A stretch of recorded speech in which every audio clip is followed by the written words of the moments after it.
Hello dear friends, today we are going to discuss new unit amino acids, peptide and proteins.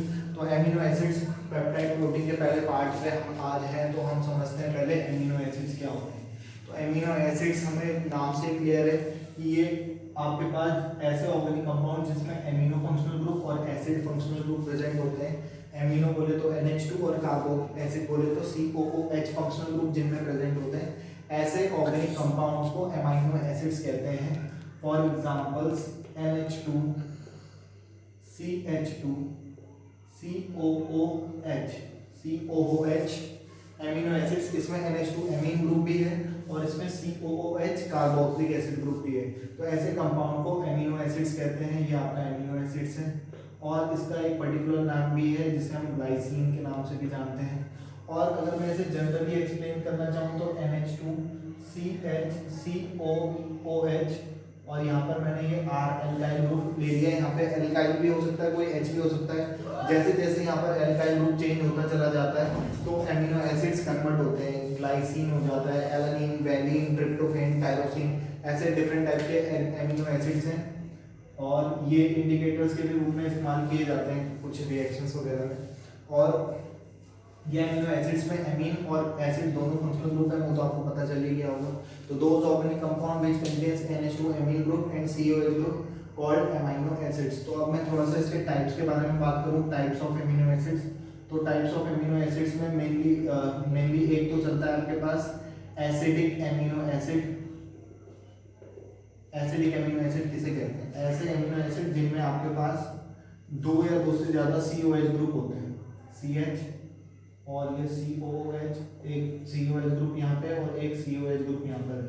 तो इसमें दो COH group है। तो इसमें ये NH2 के पास लोन पेयर होते हैं। तो जिनके पास लोन पेयर होते हैं वो बेसिक नेचर के होते हैं, लेकिन ये तो बेस है। लेकिन एसिड जिसमें नंबर ऑफ COH ग्रुप ज़्यादा होते हैं but as compare to NH2 group, तो ये वाले एसिडिक एमिनो एसिड होते हैं। एसिडिक एमिनो एसिड्स कहलाते हैं। और दूसरे आते हैं आपके पास बेसिक एमिनो एसिड्स।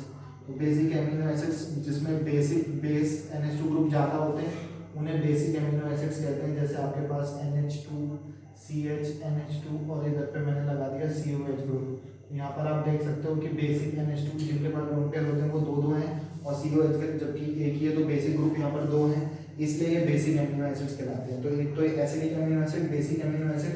दूसरे होते हैं आपके पास NH2 ग्रुप की पोजीशंस के बेसिस पर क्लासिफिकेशन। तो मैं एक एग्जांपल लिख लेता हूँ। आपके पास CH3, CH2, CH, NH2 और COOH ग्रुप, ये आपके पास एक फंक्शनल ग्रुप है।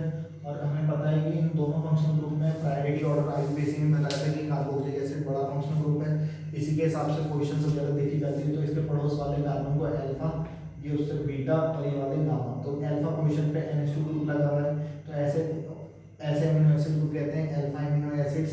और अगर आपके पास बीटा पोजीशंस पर NH2 ग्रुप लगा होगा तो ये कहलाते हैं आपके पास beta amino acid, alpha, beta, gamma. और अगर ये आपके पास गामा पोजीशन पे NH2 ग्रुप लगा होगा तो आपके पास इसे कहते हैं आपका अल्फा, बीटा, गामा। तो ये हो जाएगा आपके लिए गामा एमिनो एसिड्स और ये आपका बीटा एमिनो एसिड और ये आपका अल्फा एमिनो एसिड। तो जनरली ये 5 टाइप के हो गए। ऐसे मतलब एल्काइल ग्रुप चेंज की वजह से भी और भी बहुत सारे टाइप के होते हैं, वो इतना ज़्यादा डिटेल में आपको पढ़ने की रिक्वायरमेंट नहीं है अभी BSc लेवल तक और 12th लेवल तक।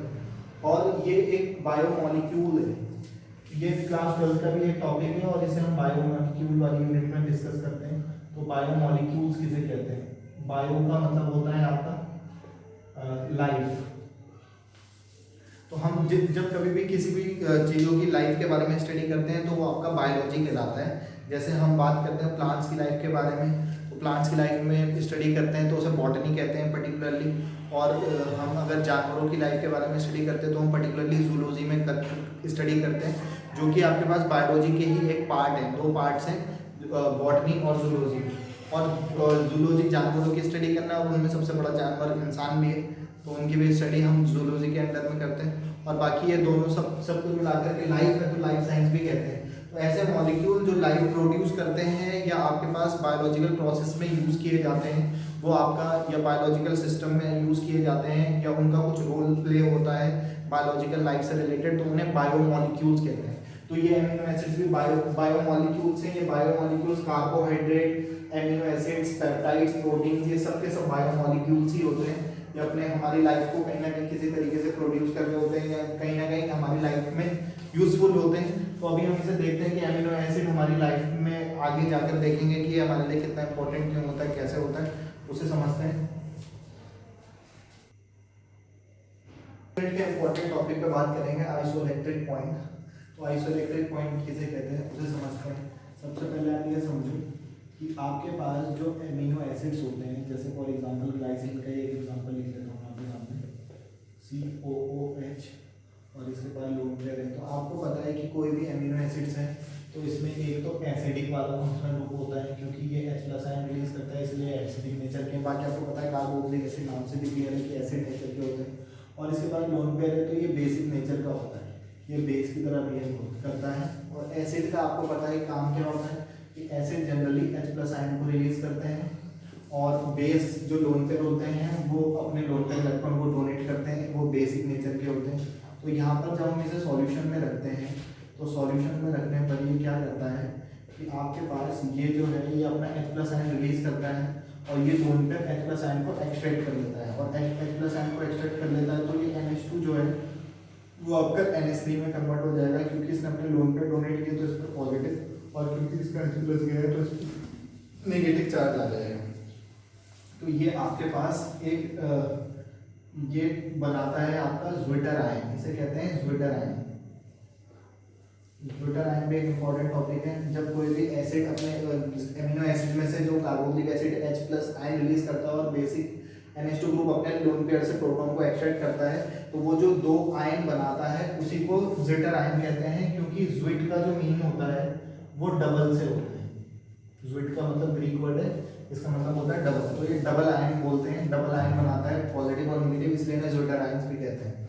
अब जब ये ज्विटर आयन बना देता है तो इनका pH वैल्यू ये आपके पास जनरली न्यूट्रल होते हैं, क्योंकि एसिड और बेस मिल करके आपका सॉल्ट बनाते हैं जो कि न्यूट्रल होते हैं, और ये न्यूट्रल नेचर के होते हैं जनरली, और ये आपका न्यूट्रल है। और दूसरी इसका न्यूट्रल का मतलब ये नहीं है कि इसका pH वैल्यू 7 ही होने वाला है। तो सभी एमिनो एसिड्स का pH वैल्यू न्यूट्रल होने का मतलब 7 से नहीं होता। सब एमिनो एसिड जो भी अलग अलग, ये तो ग्लाइसिन है, बाकी और भी डिफरेंट डिफरेंट के pH वैल्यू अलग अलग होते हैं। तो उसके बेसिस पर भी हम बात कर सकते हैं। एसिड और बेस ने अंदर ही अंदर रिएक्शन करी तो ये आपका इंटरनल सॉल्ट का फॉर्मेशन भी करता है, ये आपका इंटरनल सॉल्ट भी बनाता है, क्योंकि एसिड और बेस मिलकर के सॉल्ट बनते हैं। तो एसिड और बेस ने एक किस्म से रिएक्ट ही करा है अंदर ही अंदर, तो इसे इंटरनल सॉल्ट भी बोला जाता है, आंतरिक लवण भी बोला जाता है, इंटरनल सॉल्ट बनता है। अब क्या होता है कि ये आपके पास लो pH पर अगर मैं बात करूँ, लो pH आप समझ रहे होंगे 7 से कम, तो एसिडिक नेचर पर बात करते हैं। एसिडिक सॉल्यूशन में ये क्या करते हैं, एसिडिक सॉल्यूशन होगा तो H+ आयन होंगे, H+ आयन होंगे तो ये जो एमिनो एसिड, अच्छा एमिनो एसिड्स को चाहे आप ऐसे बोलो चाहे ऐसे बोलो, दोनों ही इक्विलिब्रियम की कंडीशन में रहते हैं, और चाहे ऐसे लिखाओ चाहे ऐसे लिखाओ, दोनों का एक ही मतलब होता है, एमिनो एसिड से ही होता है। अब एसिडिक मीडियम में जब ये H+ आयन को एक्सट्रैक्ट करता है, ये वाला नेगेटिव वाला पार्ट एसिडिक मीडियम में H+ आयन को एक्सट्रैक्ट करता है, तो ये कैटायन का फॉर्मेशन करता है। आप देख रहे होंगे NH3 पॉजिटिव CH2 COOH बना लेगा, और ये आपका कैटायन का फॉर्मेशन कर देता है। दिख रहा होगा आपको कैटायन। और आपके पास यहाँ पर बात करें तो हाई pH पर अगर हम देखें, हाई pH पर अगर हम बात करें तो हाई pH पर हम बात करें तो हाई pH यानी कि बेसिक मीडियम, बेसिक मीडियम मतलब OH नेगेटिव आयन वाले सॉल्यूशन में, OH नेगेटिव बेसिक सॉल्यूशन में OH नेगेटिव आयन का काम होता है प्रोटॉन को एक्सट्रैक्ट करना। तो यहाँ से ये H+ आयन ले जाता है, जिससे H2O बाहर निकाल देता है, तो यहाँ से H+ चला जाएगा, H और ये प्लस चार्ज हट जाएगा, तो ये बन जाएगा आपके पास NH2 न्यूट्रल और CH2 और COO नेगेटिव। और नेगेटिव का मतलब ये एनायन का फॉर्मेशन करता है, तो ये एनायन का फॉर्मेशन करता है और ये कैटायन का फॉर्मेशन करता है। तो कैटायन वाले जो होते हैं वो अपोजिट इलेक्ट्रोड की तरफ मूव करते हैं।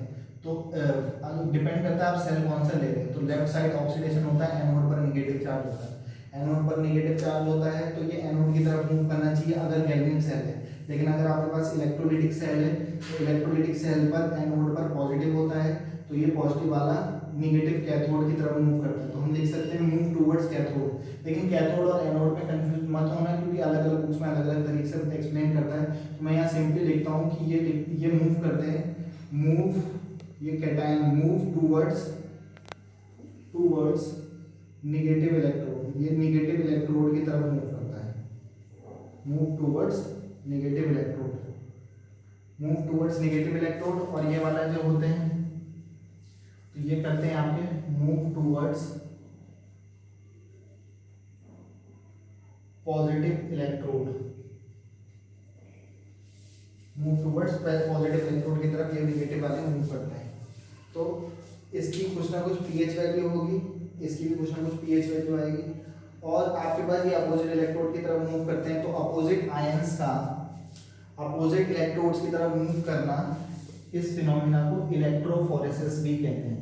अपोजिट आयंस का अपोजिट इलेक्ट्रोड की तरफ मूवमेंट करना इज कॉल्ड इलेक्ट्रोफोरेसिस। किसी सॉल्यूशन के अंदर इलेक्ट्रोलिटिक सेल के अंदर अपोजिट आयंस का अपोजिट इलेक्ट्रोड की तरफ मूवमेंट करना इलेक्ट्रोफोरेसिस कहलाता है। तो आपके पास यहाँ पर बहुत सारे टॉपिक कवर हुए होंगे, अभी मैं एक लास्ट में बता दूंगा। फिलहाल एक पॉइंट और रह गया यहाँ पर, ये वाला जब ये ऐसे या ऐसे एसिडिक या बेसिक सॉल्यूशन में नहीं, नॉर्मल पीएच वैल्यू में जब ये आपके पास ना तो एनोड की तरफ मूव करे ना कैथोड की तरफ मूव करे, तो जिस पीएच पर ये इसी फॉर्म में रहता है, ना तो ऐसे ना ऐसे, क्योंकि लो पीएच और हाई पीएच पर तो ये ऐसे ऐसे बन जाएगा, लेकिन जिस पीएच वैल्यू पर ये आपके पास इसी फॉर्मेट में रहता है या फिर इस फॉर्मेट में रहता है, यानी कि न्यूट्रल फॉर्मेट में रहता है, ताकि वो अपोजिट इलेक्ट्रोड की तरफ मूव ना करे, तो उस पीएच वैल्यू को आपका आइसोइलेक्ट्रिक पॉइंट कहते हैं, समविभव बिंदु कहते हैं। एक ऐसा पीएच वैल्यू जिस पर अमीनो एसिड्स ना तो कैथोड ना एनोड की तरफ मूव करता है, ऐसे पीएच वैल्यू को आपका आइसोइलेक्ट्रिक पॉइंट या समविभव बिंदु कहते हैं। तो मैंने अभी तक बात करी एमिनो एसिड्स पे, ये एसिड ग्रुप होता है, बेसिक ग्रुप होता है, एसिड और बेस नेचर होने की वजह से ये प्रोटॉन एक्सट्रैक्ट करके इंटरनल सॉल्ट भी बना लेता है। एक पॉइंट ये कवर हुआ। ज्यूटर आयन का फॉर्मेशन करता है, डबल आयन का फॉर्मेशन कर लिया इसने। लो पीएच पर या एसिडिक मीडियम में ये कैटायन बना रहा है, हाई पीएच पर ये एनायन बना रहा है, एनायन वाले पॉजिटिव इलेक्ट्रोड की तरफ, कैटायन वाले नेगेटिव इलेक्ट्रोड की तरफ मूव करते हैं। ये अपोजिट आयंस का अपोजिट इलेक्ट्रोड्स की तरफ मूवमेंट इलेक्ट्रोफोरेसिस है। और जबकि जिस पीएच वैल्यू पर ये इस फॉर्मेट में रहेगा, ना एनोड ना कैथोड दोनों में से किसी भी इलेक्ट्रोड की तरफ मूवमेंट नहीं करता, तो ऐसे वाले को आपके पास आइसोइलेक्ट्रिक पॉइंट कहते हैं। फिलहाल आपको ये छोटे छोटे पॉइंट्स कवर हुए होंगे। और मैं यहाँ पर बात करता हूँ तो आपके पास समझाता हूँ मैं आपको कि यहाँ पर पेप्टाइड्स और प्रोटीन को जनरली एक्सप्लेन कर लेता हूँ कि आपके पास जब एमिनो एसिड्स की यूनिट बहुत सारी छोटी छोटी यूनिट्स कंबाइन होती है, तो आपके पास एक पॉलीमर का फॉर्मेशन होता है। पॉलीमर भी हमने पढ़ा है क्लास 12 में। और पॉलीमर्स क्या होते हैं कि जब बहुत छोटी छोटी यूनिट्स आपस में कंबाइन होती है और हाई मॉलिक्यूलर वेट वाले कंपाउंड का फॉर्मेशन करती है, तो उसे पॉलीमर कहते हैं। तो एमिनो एसिड्स की बहुत सारी छोटी छोटी यूनिट्स जुड़ करके एक हाई मॉलिक्यूलर वेट वाले कंपाउंड का फॉर्मेशन करती है। तो जिस बॉन्ड के थ्रू वो एक दूसरे से कनेक्ट होती हैं एमिनो एसिड्स की यूनिट, उसे पेप्टाइड बॉन्ड कहते हैं। और जो पॉलीमर होता है उसे पेप्टाइड्स भी कह देते हैं, या पेप्टाइड कह देते हैं। और जब आपके पास पेप्टाइड्स हो जाते हैं तो वो जब बनाते हैं तो वो बहुत सारी यूनिट जुड़ करके जो फॉर्मेशन करती है उसे प्रोटीन्स कहते हैं। और जब प्रोटीन्स की बहुत सारी यूनिट्स कनेक्ट होती हैं और उसमें आपके पास तब वो न्यूक्लिक एसिड का फॉर्मेशन करती है। न्यूक्लिक एसिड में अगर राइबोज वाली शुगर कनेक्ट होती है तो राइबोज न्यूक्लिक एसिड का फॉर्मेशन होता है, जिसे आरएनए कहते हैं। और अगर राइबोज शुगर में से एक ऑक्सीजन को हटा दें तो ऑक्सीजन को बाहर निकल जाती है, तो डीऑक्सी राइबोज शुगर बनती है। अगर आपके पास न्यूक्लिक एसिड से डीऑक्सी राइबोज शुगर कनेक्ट होती है तो डीऑक्सी राइबोज न्यूक्लिक एसिड का फॉर्मेशन होता है, जिसे आप डीएनए भी कहते हैं। और डीएनए और आरएनए हमारी बॉडी के लिए या हमारी लाइफ के लिए कितने इंपॉर्टेंट होते हैं वो आप समझ सकते हो। तो इसीलिए मैं बोल रहा था कि ये बायोमॉलिक्यूल है और हमारी लाइफ के लिए बहुत इंपॉर्टेंट रोल प्ले करता है। और सबसे स्मॉलेस्ट यूनिट या सबसे मोनोमर यूनिट एमिनो एसिड होती है सभी के लिए। तो ये बहुत बेसिक और इम्पॉर्टेंट पॉइंट है। तो इसके बारे में हम फर्दर नेक्स्ट पार्ट में स्टडी करेंगे। तब तक फिलहाल जी लो अपनी जिंदगी। नेक्स्ट वीडियो में पिएंगे आप लोगों का खून। Have a good day, goodbye, good night, शुभ रात्रि।